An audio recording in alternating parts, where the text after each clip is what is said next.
한 주간의 HR 관련 소식을 전달해드리는 주간 인사 노무 뉴스입니다. 뉴스의 자세한 소식은 첨부 파일을 통해 확인하실 수 있습니다. 첫 번째 소식은 정부 부처, 지자체 및 공공기관의 정책 지원 관련 소식입니다. 정부가 2021년 근무혁신 인센티브제 참여 기업을 모집합니다. 고용노동부와 노사발전재단이 중소, 중견기업을 대상으로 기업이 근로시간 단축, 근무 방식과 문화 등을 변화시키는 근무혁신 계획을 수립 및 실천할 수 있도록 하는 근무혁신 인센티브제 참여 기업을 모집한다고 밝혔습니다. 이 제도는 장시간 경직적 근로관행을 해소하여 기업 생산성 및 삶의 질을 높이기 위해 2019년에 시작하였으며 2020년에는 248개 기업이 참여하여 100개의 우수기업을 배출하였습니다. 근무혁신 인센티브제는 참여기업 공모, 선정 및 이행계획 수립, 3개월의 근무혁신 계획 이행, 정량 및 정성평가, 근무혁신 우수기업 선정 및 혜택 부여 등의 절차를 거쳐 시행됩니다. 이번 근무혁신 인센티브제는 근무혁신 일반과 재택근무 특화 등 2개 부문으로 진행되며 기업은 하나를 선택 또는 동시에 참여 신청을 할 수 있습니다. 우수기업 선정 시 유효기간은 3년이며 정기근로감독 면제, 근무혁신 기반시설 구축비 지원, 병역 지정업체 심사 및 가족친화, 여가친화 인증 시 가점 부여 등 다양한 혜택을 받을 수 있습니다. 정부가 특별 연장 근로를 하는 근로자의 건강보호 조치를 위한 세부 내용을 고시로 제정합니다. 노동부는 사업장에서 근로자에게 특별 연장 근로를 시키는 경우 지켜야 할 건강보호 조치의 내용을 고시로 제정하여 4월 6일부터 시행에 들어간다고 밝혔습니다. 이번 고시는 작년 12월 국회를 통과하여 올해 4월 6일부터 시행되는 주 52시간제 보완 입법의 후속 조치로서 그동안 지침으로 운영하던 건강보호 조치의 내용을 일부 보완한 것입니다. 주요 내용으로는 특별 연장 근로 시간을 주 8시간 이내로 운영하고 근로일 종료 후 다음 근로일 개시 전까지 연속 11시간 이상의 휴식 시간을 부여하며 특별 연장 근로 도중 또는 종료 후 특별 연장 근로 시간에 상당하는 연속한 휴식 시간을 부여하도록 하였으며 추가로 특별 연장 근로 시작 전 근로자에게 건강검진을 받을 수 있다는 사실을 서면으로 통보하도록 하고 있습니다. 이번 고시는 기존 지침에서 일부 사유에만 해당하던 조치를 모든 특별 연장 근로에 대해 적용하였으며 시행일 이후에 특별 연장 근로 인가를 받은 경우부터 적용됩니다. 정부가 산재보험 부정수급 신고 강조기간을 운영합니다. 근로복지공단은 산재로 고통받는 노동자에 대한 신속하고 공정한 산재 보상을 저해하는 부정수급을 척결하고자 4월 1일부터 한 달간 산재보험 부정수급 신고 강조기간을 운영합니다. 산재보험 부정수급은 산재노동자가 아님에도 산재노동자인 것처럼 속이거나 평균 임금을 조작하여 더 많은 산재보상을 받는 등 부정한 방법으로 산재 승인을 받거나 과다하게 포상을 받는 행위로 산재보상의 신속 및 공정성에 악영향을 미치고 보험 재정의 건전성도 훼손하는 범죄행위입니다. 근로복지공단은 작년 한 해 동안 부정수급 신고 등을 통해 접수된 사건을 조사하여 부정수급 308건을 적발해 74억 원의 부당이득금을 징수했고 362억 원의 보험급여 부당지급을 막는 성과를 올렸습니다. 공익신고자는 공익신고자 보호법에 따라 철저히 비밀로 보장되고 부정수급 사실이 확인되면 부당하게 지급된 금액에 따라 최고 3천만 원까지 공익신고자에게 포상금이 지급됩니다. 다음은 채용 관련 소식입니다. 국내 기업들이 환경, 사회 지배구조를 뜻하는 ESG 경영을 강조하는 분위기 속에서 노동부와 환경부 출신 고위 관료들의 기업행이 이어지고 있습니다.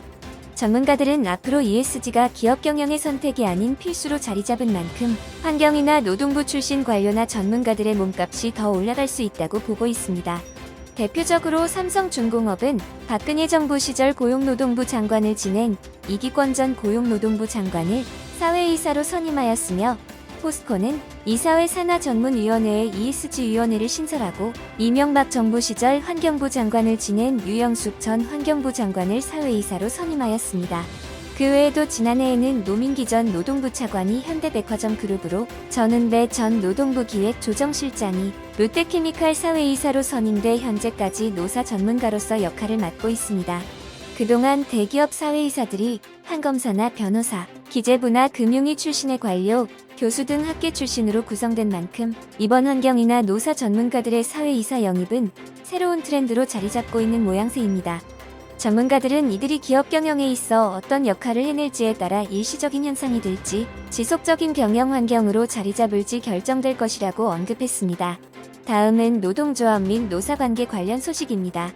대기업의 성과급 논란을 계기로 MZ세대의 사무직 노조 설립붐이 일어난 가운데 노동계가 이들의 행보를 두고 깊은 고민에 빠졌습니다. 2018년 이후 무노조 사업장에서 2030 세대가 주축이 돼 조직한 IT 업계 노조와 달리 요즘 생겨나는 사무직 노조들은 양대 노총과의 거리두기를 선택했기 때문입니다. 이들은 양대 노총 산하의 생산직 중심 노조가 사무직 노동자들의 처지를 대변하는 데 실패했다고 보고 있으며 생산직과 별도로 교섭 창구를 마련해 사무직의 요구가 반영된 임단협을 체결하기를 원하고 있습니다. 본인을 현대차그룹 계열사의 매니저라고 소개한 한 직원은 기존 노조의 요구는 정년 연장이 목표인데 반해 사무직은 전반적인 처우 개선이 목적이라 목표가 다른 만큼 같이 갈 수 없다고 생각한다는 의견을 피력하기도 했습니다.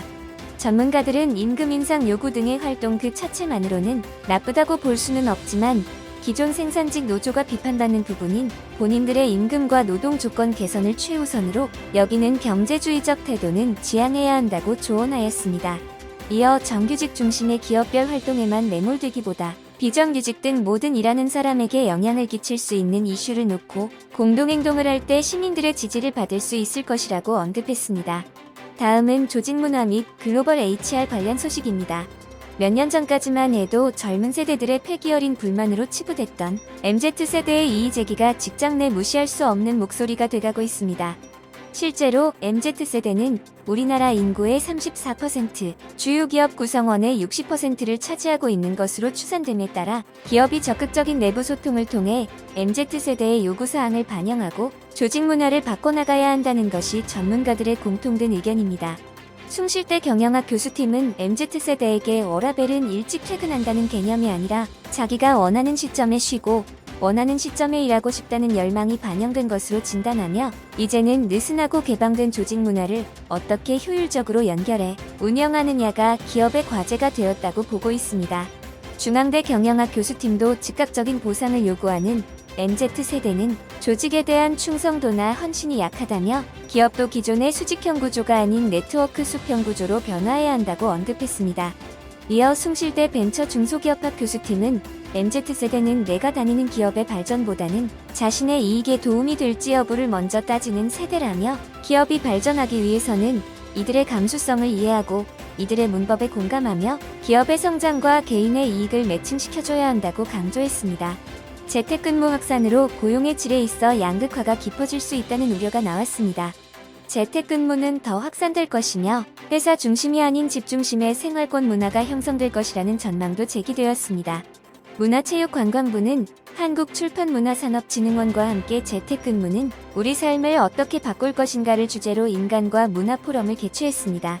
부정적인 의견을 제시한 패널은 인간은 관심과 스킨십을 통해 발전하는 존재로서 협력에서 소외돼 홀로 남겨져 있다는 느낌은 죽음과 직면하는 두려움의 수준과 맞먹을 수 있다며 재택근무로 인한 만남 부재를 언급했습니다. 또 비대면 업무가 가능한 직무들이 자동화가 쉽다는 것을 기업이 확인한 만큼 이런 직무들은 장기적으로 처우가 나빠짐에 따라 직무 간 격차가 점점 벌어질 것이라는 의견을 제시했습니다.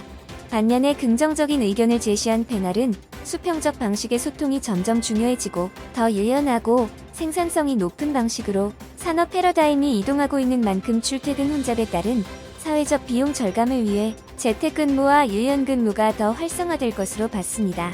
그 외에도 회사 중심의 원거리 생활권이 아닌 내 집 중심의 근거리 생활권 문화가 형성됨에 따라 자율적이고 입체적인 도시 공간을 활용할 수 있고 이를 통해 소득에 따른 격차, 지역 격차를 해소할 수 있다는 의견도 내비쳤습니다. 다음은 노무 및 법률 관련 소식입니다.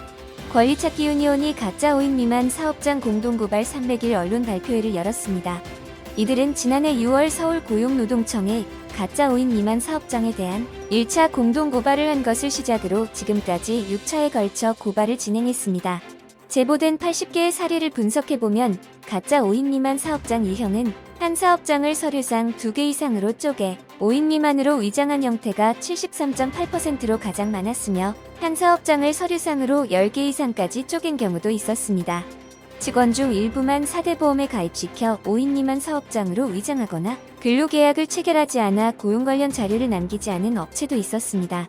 가짜 5인 미만 사업장에서 일하는 노동자들은 시간에 야간 근로수당 등 가산수당 미지급, 연차휴가 미부여, 4대 보험 미가입, 무급휴직 강요, 부당해고 등 피해를 공통적으로 경험한 것으로 나타났습니다. 근로기준법 11조는 이 법을 5명 이상의 근로자를 사용하는 사업장에만 적용한다고 규정하고 있는데 권리찾기 운이오는 이를 두고 5인 미만 사업장 노동자를 차별하는 것을 넘어 가짜 5인 미만으로 위장하는 사업장을 대거 양산했다며 해당 조항 폐지가 근본적 문제 해결의 지름길이라고 언급했습니다. 직장인의 퇴근 후 투잡을 경업금지 위반으로 제한하는 것과 관련한 마찰이 이어지고 있습니다. 대개 피고용인의 퇴근 후 영리활동에 제동을 걸려는 사측과 이를 방어하고자 하는 직장인들이 법률 상담을 받는 사례입니다. 기존에는 퇴근 후 상당한 노동력을 들여본 직장급여에 크게 미치지 못하는 수입만 벌어들였지만 유튜브와 각종 어플을 이용해 월급에 준하거나 그 이상의 수입을 올리는 사례가 발생하자 회사에서는 이를 두고 회사 업무에 집중하지 못하는 것 아니냐는 시선으로 바라보고 있는 것입니다. 그러나 법조계에서는 특별히 문제되는 행동이 없으면 그냥 놔두는 쪽으로 결론 내는 것이 보통이라며 기밀 유출이나 기업 명예훼손, 노무 제공에 확연한 지장을 주는 활동이 아니라면 겸직금지 규정을 근거로 징계할 수 없다는 것이 중론입니다. 변호사들은 내부적으로 겸직금지 의무 규정이 있다고 하더라도 기밀 유출이나 명예훼손 콘텐츠가 아니고 근로시간 외에 촬영됐다면 겸직금지 위반으로 볼 수 없고 이를 이유로 징계 또는 해고하는 것도 부당하다고 설명했습니다. 그 외에도 주변에서 겸직을 통해 많은 수익을 올리는 것을 질투해 괴롭히거나 회사가 좋지 않은 선례를 남긴다고 판단해 떠나도록 강요하는 것은 근로기준법상 직장 내 괴롭힘에 해당할 수 있다며 주의를 당부했습니다. 판례 역시 퇴근 후 투잡을 허용하고 있는데 서울행정법원은 2001년 재직 중인 직원의 겸직을 이유로 징계면직을 한 사안에서 기업 질서나 노무 제공에 지장이 없는 겸직까지 전면적, 포괄적으로 금지하는 것은 부당하다고 판시했습니다. 이번 주 주간인사 노무뉴스는 여기까지입니다. 다음 주는 더 유익한 소식으로 찾아뵙겠습니다. 감사합니다.